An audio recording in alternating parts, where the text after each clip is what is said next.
무엇을 도와드릴까요? 늦가을이었다.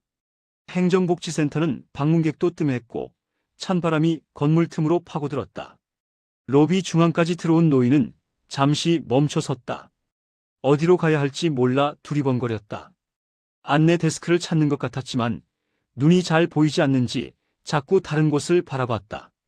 손은 미세하게 떨리고 있었다. 어르신, 무엇을 도와드릴까요? 목소리가 센터 안에 조용히 퍼졌다. 노인은 천천히 고개를 돌려 나를 바라봤다. 흐릿했던 눈빛이 조금 또렷해지는 것 같았다. 그리고 노인의 어깨가 미세하게 떨렸다. 그 한마디가 나를 바꾸고 어떤 대기업 회장의 운명까지 완전히 뒤바꿔버릴 줄. 그땐 몰랐다. 서울 한복판 57층 빌딩 꼭대기. 윤도현 회장은 창가에 서서 도시를 내려다보고 있었다. 68의 나이. 국내 굴지의 건설 그룹을 이끄는 사람. 재력도 명예도 권력도 모두 가진 사람. 하지만 그에게도 비밀이 있었다. 그의 심장은 오늘따라 무겁게 가라앉았다. 똑똑 문이 조용히 열리는 소리가 들렸다. 아들 윤태준이 들어왔다. 32. 도현의 외아들이자 그룹의 후계자.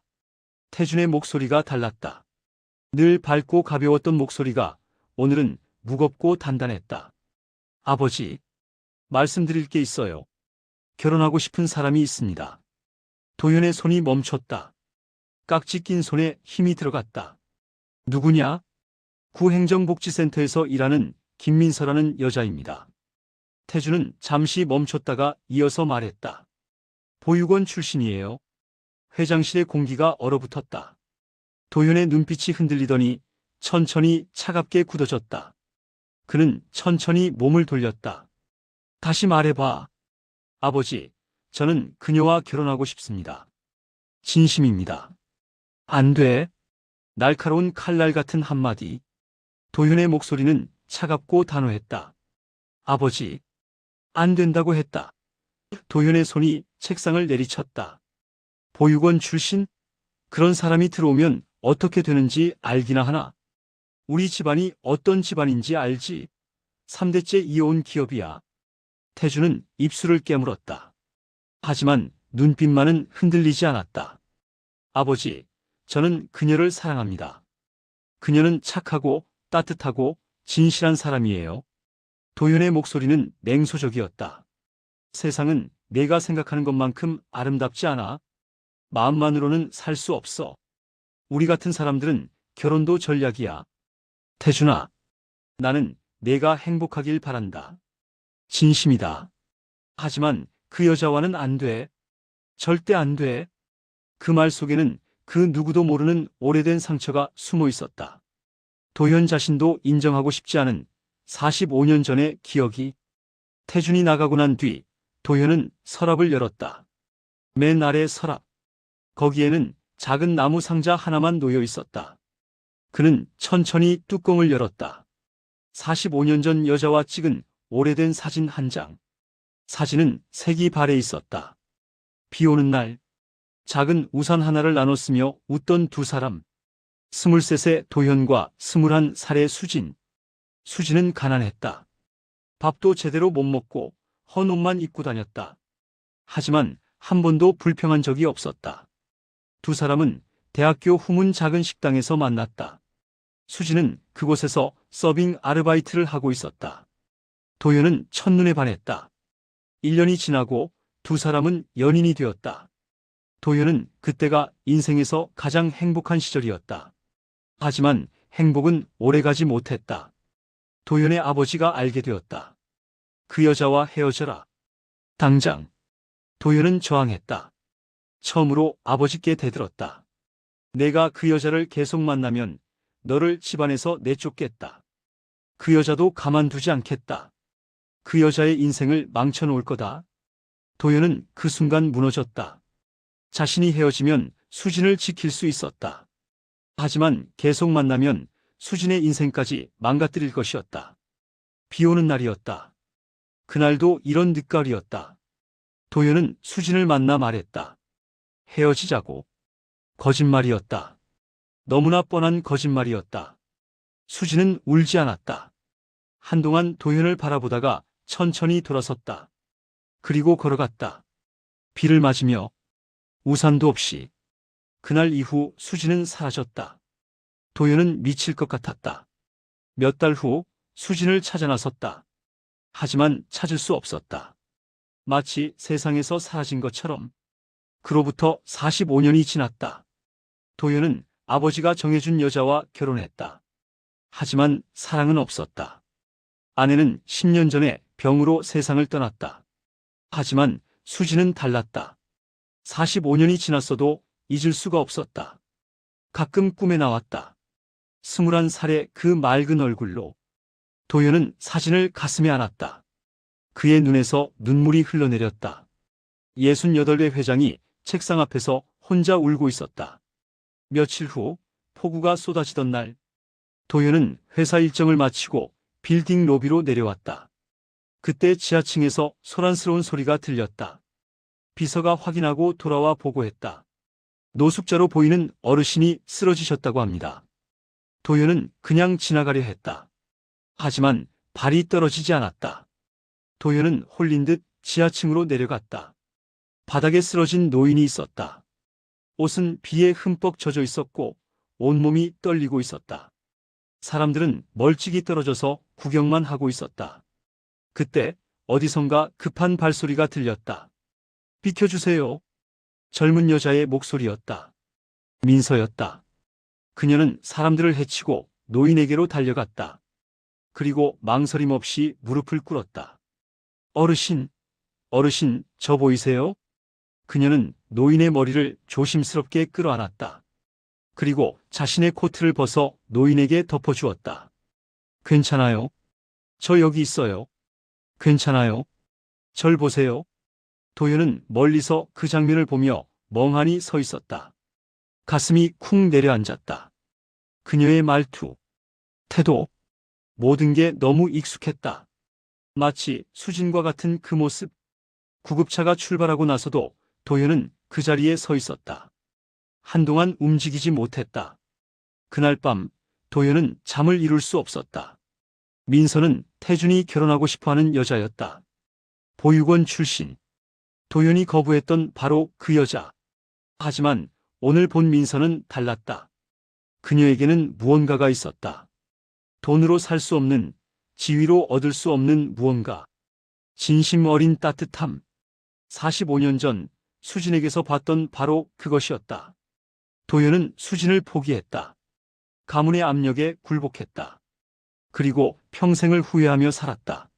그런데 지금 아들이 수진과 같은 사람을 만났다.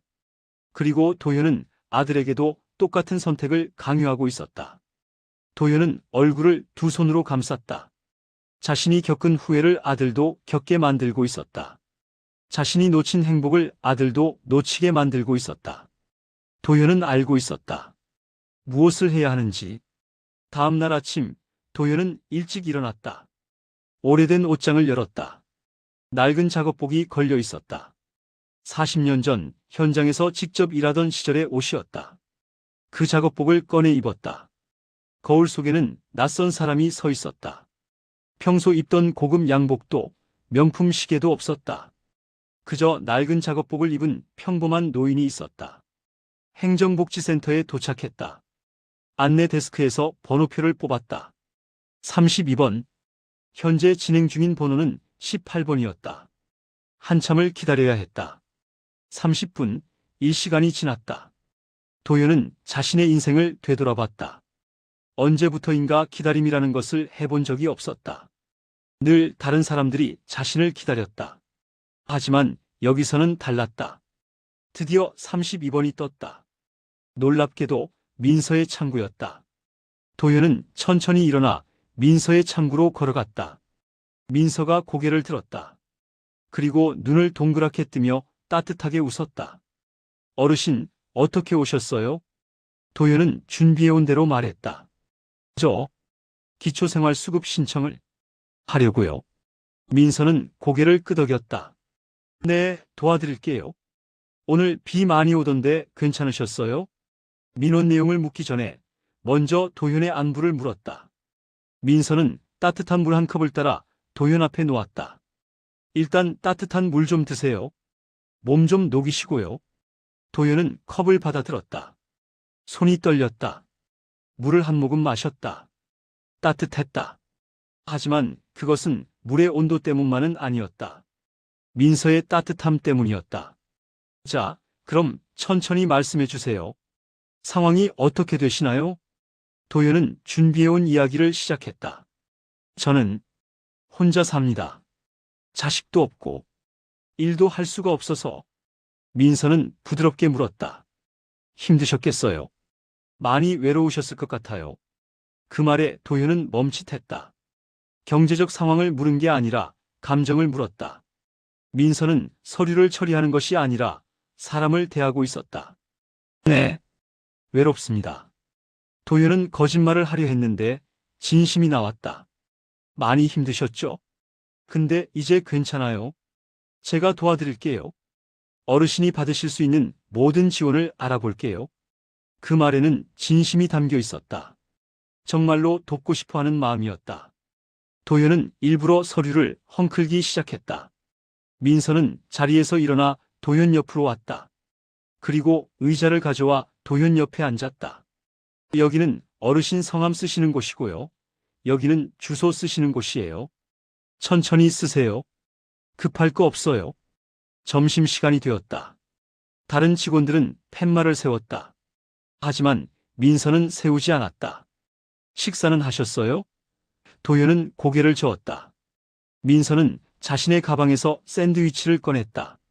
드세요. 배고프시잖아요. 도현은 샌드위치를 조금 떼어 입에 넣었다. 씹었다. 삼켰다. 그 순간 도현의 눈에 눈물이 고였다. 45년 전 수진도 그랬다. 자신이 먹을 도시락을 도현에게 나눠주었다. 왜 우세요? 어디 아프세요? 도현은 고개를 저었다. 아니, 그냥 고마워서. 서류 작성이 끝났다. 민서는 메모지에 자신의 전화번호를 적어 도현에게 건넸다. 혹시 궁금한 거 있으시면 언제든 전화하세요. 고맙습니다. 천만에요, 어르신. 조심히 들어가세요. 도현은 센터를 나선 후 멀리서 센터를 돌아봤다. 유리창 너머로 민서가 보였다. 다시 자신의 자리로 돌아가 다음 민원인을 맞이하고 있었다. 똑같은 따뜻한 미소로. 도현은 속으로 중얼거렸다. 저 아이를 내가 거부했다고. 며칠 후 도현은 다시 행정복지센터를 찾았다. 이번에는 변장하지 않았다. 말끔한 양복을 입고 고급 시계를 차고 비서를 대동하고 왔다. 센터 직원들이 술렁였다. 도현은 민서의 창구로 걸어갔다. 민서는 민원인과 상담 중이었다. 도현의 모습을 보던 민서의 눈이 커졌다. 잠시 이야기 좀 나눌 수 있을까요? 상담실 문이 닫혔다. 둘만 남았다. 침묵이 흘렀다. 미안하오. 내가 당신을 시험한 것이오. 민서는 고개를 저었다. 아니에요. 내가 변장하고 당신을 찾아간 건 당신이 어떤 사람인지 알고 싶어서였소. 겉모습이 아니라 진짜 마음을 보고 싶었소. 내 아들이 결혼하고 싶어하는 사람이 어떤 사람인지. 민서의 눈이 커졌다. 나는 반대했소. 민서는 고개를 숙였다. 하지만 도현이 말을 이었다. 당신을 직접 본 후에 생각이 바뀌었소. 민서는 고개를 들었다. 당신은 내가 45년 동안 그리워하던 사람과 똑같았소. 도현의 목소리가 떨렸다. 가난했지만 따뜻했던 사람. 가진 건 없었지만 마음만은 풍요로웠던 사람. 세상이 차갑게 대해도 세상을 따뜻하게 대할 줄 아는 사람. 민서의 눈에 눈물이 고였다. 나는 그 사람을 놓쳤소. 가문의 압력에 못 이겨 사랑하는 사람을 포기했소. 그리고 평생을 후회하며 살았소. 도현은 일어나 창밖을 바라봤다. 내 아들만은 나처럼 살게 하고 싶지 않소? 내 아들만은 진짜 사랑하는 사람과 함께하게 해주고 싶소. 그는 민서를 돌아봤다. 그래서 이렇게 왔소. 우리 아들과 결혼해 주시겠소? 민서는 눈물을 흘렸다. 어깨가 떨렸다. 저로 정말 괜찮으신가요? 도현은 따뜻하게 미소 지었다. 당신은 우리 가문이 가질 수 있는 가장 큰 축복이요. 몇 달 후, 봄, 벚꽃이 만개한 아름다운 날, 민서와 태준의 결혼식이 열렸다. 하객들은 적었다. 보육원 사람들과 태준과 도현의 가까운 지인들. 재벌답지 않은 소박하고 따뜻한 결혼식이었다. 결혼식 이후 많은 것이 변했다. 도현은 행정복지센터 지원 기금을 크게 늘렸다. 민서는 결혼 후에도 행정복지센터에서 일을 계속했다. 재벌 며느리가 되었지만 자신의 일을 포기하지 않았다. 도현의 집에는 이제 웃음소리가 끊이지 않았다. 주말마다 민서와 태준이 찾아왔다. 함께 식사하고 이야기를 나누고 웃었다. 도현은 가끔 서재에 혼자 앉아 있을 때면 서랍에서 수진의 사진을 꺼내 바라봤다. 사진 속 수진은 여전히 환하게 웃고 있었다. 도현은 사진을 가볍게 쓰다듬고 가슴에 안았다. 조용히 중얼거렸다. 창밖으로는 봄바람이 불어왔다. 벚꽃잎이 바람에 날려 하늘을 수놓았다. 새로운 계절이 시작되고 있었다. 그리고 민서가 처음 했던 그 한마디. 어르신, 무엇을 도와드릴까요? 그 말에서 모든 이야기가 시작됐다. 한 사람의 따뜻한 마음이 한 가족을 바꿨고, 한 회장의 인생을 바꿨고, 결국 세상을 조금 더 따뜻하게 만들었다. 작은 친절이 큰 기적을 만든 이야기. 진심 어린 마음이 운명을 바꾼 이야기. 그것이 바로 민서와 도현 그리고 태준의 이야기였다. 오늘 이야기 어떠셨나요? 마음에 울림이 있으셨다면 구독과 좋아요로 표현해 주세요. 더욱 따뜻하고 감동적인 사연으로 보답해 드리겠습니다. 오늘도 행복한 하루 되세요. 노년의 라디오였습니다.